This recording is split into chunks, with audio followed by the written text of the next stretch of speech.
Shalom Ibu Bapak semuanya. Selamat pagi. Bagaimana kabarnya pagi hari ini? Wah, luar biasa ya. Saya percaya kita orang-orang yang luar biasa. Kita terus dimampukan untuk boleh menggenapi apa yang menjadi rencana Tuhan. Dan saya percaya Ibu Bapak semuanya tetap memiliki kerinduan, kehausan akan kebenaran firman Tuhan yang boleh menuntun kita sampai pada rencana yang daripada Tuhan. Baik, pesan Tuhan untuk kita di minggu ini adalah siapkan bejana yang kosong untuk diisi. Ya. Diambil dari 2 Raja-Raja 4 ayat 1 sampai yang ke-7. Ini sebuah peristiwa yang kalau saya katakan ini peristiwa yang sangat menarik gitu ya. Karena di dalamnya itu akhir ceritanya gitu, akhir peristiwa itu terjadi bagaimana seorang istri dari nabi itu ya, yang tadinya itu terjerat dengan hutang, akhirnya bisa terlepas dengan cara dia melakukan apa yang menjadi petunjuk dari Nabi Elisa pada waktu itu ya. Jadi seorang nabi pada waktu itu dia curhat, istri nabi itu curhat pada Elisa. Dia katakan bahwa saya punya hutang dan sekarang kondisi saya itu sangat gawat, darurat karena anak saya itu mau diambil oleh penagih hutang pada waktu itu ya. Nah, di sini kita sama-sama bisa belajar istri seorang nabi pun gitu ya, seorang yang rohani pun, seorang yang katanya istri nabi yang takut akan Tuhan, gak lepas dari yang namanya permasalahan, masalah ekonomi, masalah kebutuhan. Tetapi kita bisa lihat bahwa sampai di titik terakhirnya bagaimana dia bisa terlepas dari jeratan hutang tersebut dan akhirnya dia bisa mengalami bagaimana dia melihat, wow, ada sesuatu yang dahsyat ketika dia melakukannya. Dan istri Nabi tersebut datang kepada Nabi Elisa dan Elisa bertanya, apa sih yang kamu punya? Dia bilang, aku gak punya apa-apa, tolong dong. Aku gak punya apa, hanya cuma punya minyak di dalam buli-buli. Kemudian Nabi Elisa berkata, pergilah, mintalah kepada segala tetanggamu bejana-bejana yang kosong. Jadi ketika istri Nabi itu datang dengan seluruh permasalahan yang dia butuhkan dengan kebutuhan untuk melunasi hutang. Yang Nabi Elia katakan bukan sekarang. Bekerjalah kamu lebih keras. Mintalah minyak ke tetangga-tetanggamu. Oh enggak. Bukan, Nabi Elia bukan meminta istri Nabi ini bekerja lebih keras lagi untuk bisa menutupi hutang-hutangnya. Atau berpuasalah. Enggak salah ibu bapak yang namanya puasa, enggak salah yang namanya bekerja keras, itu memang harus. Tetapi di sini kita bisa melihat bagaimana tuntunan dari perkataan seorang nabi itu yang membuat istri nabi ini bisa melakukannya, bisa mengalami hal-hal yang dahsyat. Dan Nabi Elia bilang, pergilah, mintalah bejana-bejana yang kosong. Di sini dikatakan apa ya, ayat yang ketiga. 2 Raja-Raja 4 ayat yang ketiga. Lalu berkatalah Elisa, pergilah, mintalah bejana-bejana dari luar, daripada segala tetanggamu bejana-bejana kosong. Tetapi jangan terlalu sedikit. Nah ini syaratnya. Yang diperlukan adalah bejana-bejana yang kosong. Dan jangan terlalu sedikit. Ya. Sesuai dengan inti pesan dikatakan bahwa minta bejana yang kosong karena hanya bejana yang kosong yang bakal diisi oleh minyak. Minyak hanya mengalir pada bejana yang kosong. Jadi hanya bejana yang kosong yang hanya bisa diisi oleh minyak. Ibu bapak yang dikasih oleh Tuhan, Begitu pula dengan kehidupan kita. Tuhan rindu mengalirkan sesuatu yang berharga yang ia miliki, dan selama Tuhan menemukan orang-orang yang kosong bagi diri sendiri, maka barulah ia dapat mengalirkannya. Semakin kosong, semakin kita dapat diisi oleh Dia. Semakin banyak yang kosong, bejana yang kosong yang tersedia, semakin sebanyak itu pula minyak tersedia mengalir. Jadi syaratnya adalah bejana tersebut harus kosong. Dan kalau kita memahami ya prinsip dunia, Ibu Bapak, ya prinsip dunia mengatakan gini. Kalau seorang ingin menjadi seorang pemenang, ya, maka yang dia lakukan adalah apa? Dia akan menyingkirkan orang-orang yang menjadi saingannya. Entah itu di bisnis, entah itu mungkin di karir, entah itu mungkin di sekolahan. Itu prinsip dunia, menyingkirkan. Tetapi satu hal yang indah sekali, yang Tuhan ajarkan kepada kita. Dia punya sebuah prinsip, yaitu kemenangan. Kemenangannya itu adalah pada waktu Tuhan mengosongkan dirinya. Disitulah kuasa ilahi bekerja ya. Ayatnya itu saya sama-sama mau membacakannya buat Ibu Bapak. Filipi 2 ayat yang ke-6. Yang walaupun dalam rupa Allah tidak menganggap kesetaraan dengan Allah sebagai milik yang harus dipertahankan. Ayat yang ke-7. Melainkan telah mengosongkan dirinya sendiri dan mengambil rupa seorang hamba dan menjadi sama dengan manusia. Nah ini kunci kemenangan Tuhan. Kunci kemenangan kita adalah pada waktu kita mengosongkan diri kita. Arti mengosongkan di sini itu dalam bahasa Yunani adalah kenosis. Kalau di dalam terjemahan King James Version itu dikatakan bahwa hilang reputasinya. Ya, ia sendiri rela melepaskan apa yang menjadi haknya, menjadi tidak ada apa-apanya. Wow, ini luar biasa sekali. Sehingga apa? Sehingga kuasa ilahi itu bekerja begitu sempurna. Dan dikatakan bahwa kepada Dia nama segala, di atas segala nama yang Bapa di surga berikan kepada Tuhan itu Yesus Kristus sendiri. Karena apa? Dia mengosongkan, Dia menyediakan dirinya itu sebagai wadah yang kosong. Nah, pagi hari ini sama-sama Ibu Bapak, kita sama-sama mau belajar. Kita sama-sama mau belajar untuk mengosongkan apa yang menjadi di dalam kehidupan kita. Kemarin kita sama-sama sudah belajar apa yang dimaksudkan pribadi yang kosong. Kita udah tahu pribadi yang kosong itu bukan lagi tentang diri kita, tapi kita sama-sama belajar untuk melakukan apa yang menjadi kehendak Tuhan. Memang enggak mudah Ibu Bapak. Saya sendiri saya katakan Tuhan ini enggak mudah. Karena saya masih berjuang. Masih ada keinginan daging, masih ada hawa nafsu yang sering kali membuat saya bisa menyimpang dari jalan-jalannya Tuhan. Mengosongkan itu sebuah proses di mana kalau enggak minta pengurapan yang daripada Tuhan, enggak mampu. Nah, poin yang pertama yang saya mau membagikannya, hal yang perlu kita pahami sehingga kita sebagai orang percaya harus dimiliki agar mengalami kepenuhan di dalam Tuhan. Yang pertama adalah 1, gunakan kesempatan sebaik-baiknya. Gunakan kesempatan sebaik-baiknya. 2 Raja-Raja 4 ayat yang ketiga dikatakan apa? Lalu berkatalah Elisa, pergilah mintalah bejana-bejana dari luar, daripada segala tetangga-tetanggamu, bejana-bejana kosong, tetapi jangan terlalu sedikit. Nah Ibu Bapak, bagi istri Nabi ini adalah sebuah kesempatan.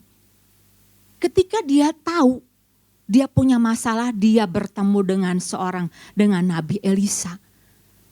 Dia tahu ini adalah sebuah kesempatan bagi dia untuk dia boleh mengalami sesuatu.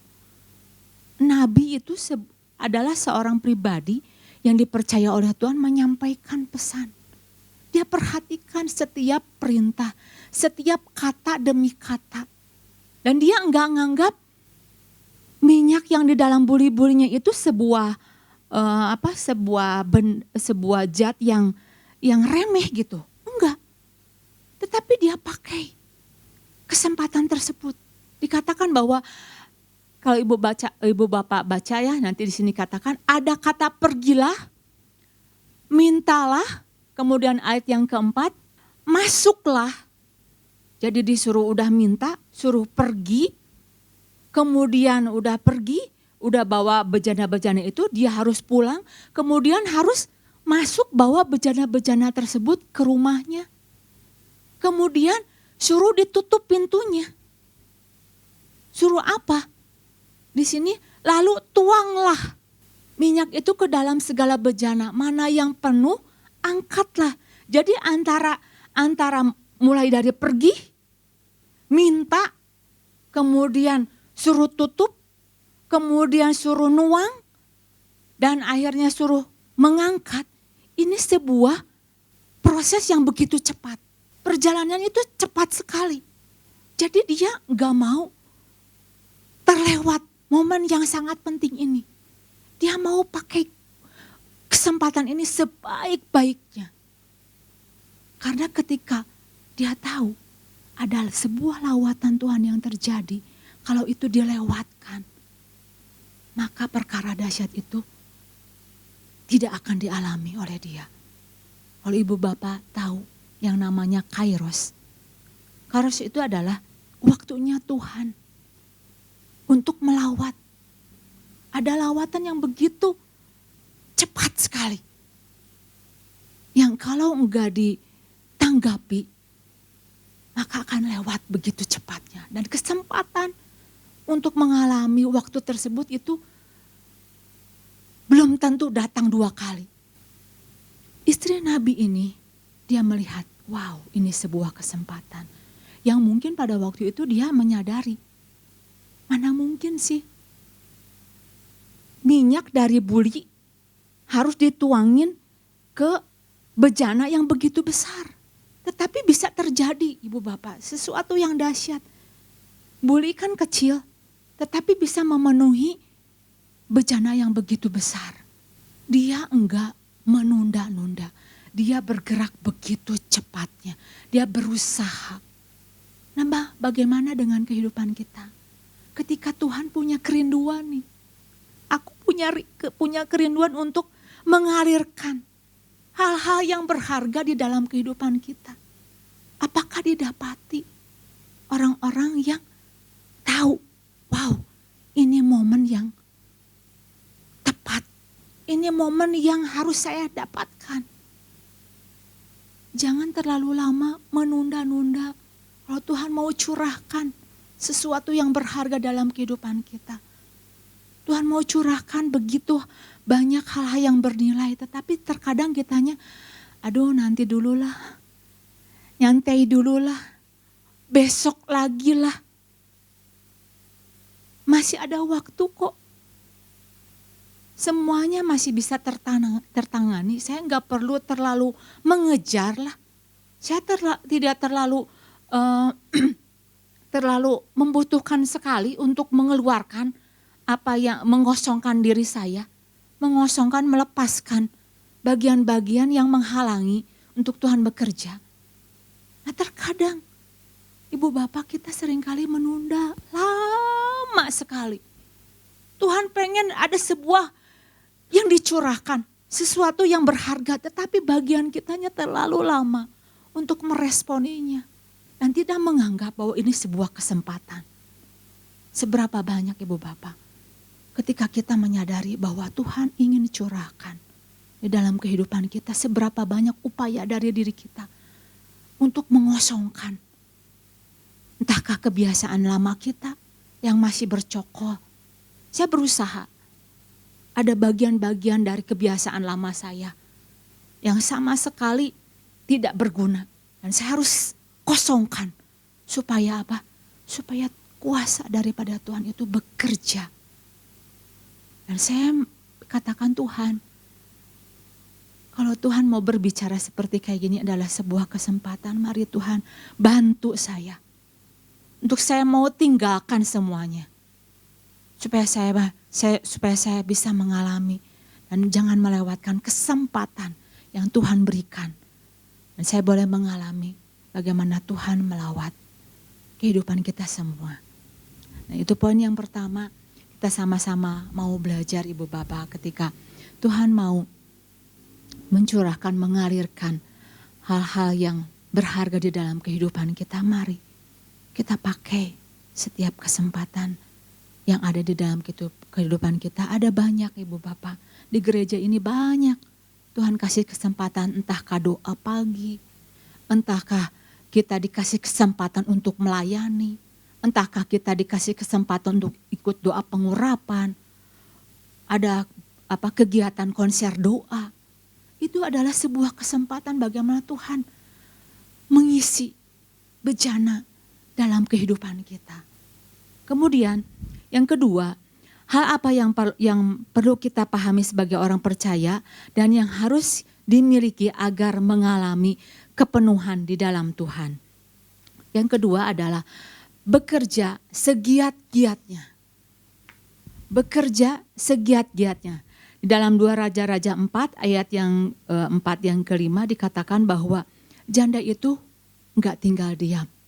Janda tersebut pergi, kemudian dia melakukan apa yang menjadi bagian di dalam kehidupannya. Bagian yang harus dia lakukan. Dia pergi, dia kemudian meminta, menutup, menuangkan dan akhirnya mengangkat. Itu adalah sebuah bagian tindakan dari perempuan ini, istri Nabi tersebut, ya. Berapa lama coba Ibu Bapak bisa bayangkan Ibu Bapak ya. Segimana lamanya gitu ya minyak yang dari buli-buli tersebut itu dituangkan. Mungkin lubangnya itu enggak besar. Dituangkan ke dalam bejana. Saya bisa bayangkan, minyak di dalam buli itu dituangkan ke bejana yang cukup besar. Berapa lama waktu yang dibutuhkan? Berapa kuat dia tangannya itu ngucurin gitu ya minyaknya ke dalam bejana tersebut. Dibutuhkan yang namanya sebuah ketekunan. Dibutuhkan yang namanya sebuah kegigihan. Sampai bejana tersebut itu penuh. Mungkin dari 1/8 bejana. Terus tangannya itu enggak berhenti. Terus tercurah ke bejana tersebut. Bertambah mulai 1/4. Mulai bertambah terus. Setengah. Semakin diisi, semakin penuh. Semakin bertambah banyak, semakin akhirnya bejana tersebut penuh. Nah Ibu Bapak, di sini kita sama-sama belajar Ibu Bapak ya. Minyak yang sudah kita miliki, yang sudah kita punya, itu enggak otomatis bertambah dengan sendirinya kalau kita enggak mau menuangkannya. Enggak bisa bertambah pengurapan kita kalau kita enggak mengusahakannya. Pengurapan yang kita punya, minyak yang Tuhan sudah berikan kepada kita, enggak bisa penuh. Kalau kita enggak berusaha untuk menambahkannya. Dari waktu ke waktu, enggak otomatis kita jadi kepenuhan, bisa melakukan hal-hal yang luar biasa. Harus ada kegigihan, harus ada ketekunan. Harus ada kemauan dari kita untuk bagaimana nih caranya. Supaya apa yang Tuhan sudah berikan kepada kita, pengurapan yang sudah Tuhan berikan kepada kita itu bertumbuh lagi, bertambah lagi. Jadi jangan sampai dari dulu ikut Tuhan, sampai sekarang ya gitu aja. Harus bertambah, harus bertumbuh. Petrus Luar biasa Ibu Bapak. Dari pertama dia ikut Tuhan, mengenal Tuhan. Sampai dia dipakai oleh Tuhan. Kita bisa lihat bagaimana hidupnya itu penuh dengan hadirat Tuhan, penuh dengan roh Tuhan. Dari seorang nelayan yang tidak bisa apa-apa, yang kerjanya hanya menangkap. Sampai di satu titik dia bisa berkata ketika ada orang meminta-minta, dia katakan emas dan perak tidak aku punya, tetapi di dalam nama Yesus berjalanlah. Di situ kita bisa lihat Ibu Bapak, kata-katanya itu penuh dengan kuasa. Kata-katanya itu penuh dengan pengurapan yang daripada Tuhan. Karena apa? Dia mau terus bekerja, melakukan untuk terus menambah-nambahkan lebih lagi di dalam kehidupannya. Nah, bagaimana dengan kehidupan kita Ibu Bapak? Ketika kita tahu, kita menyadari Tuhan sudah berikan rohnya kepada kita. Mari Ibu Bapak sama-sama kita mau terus bertambah, bekerja. Jangan sampai kita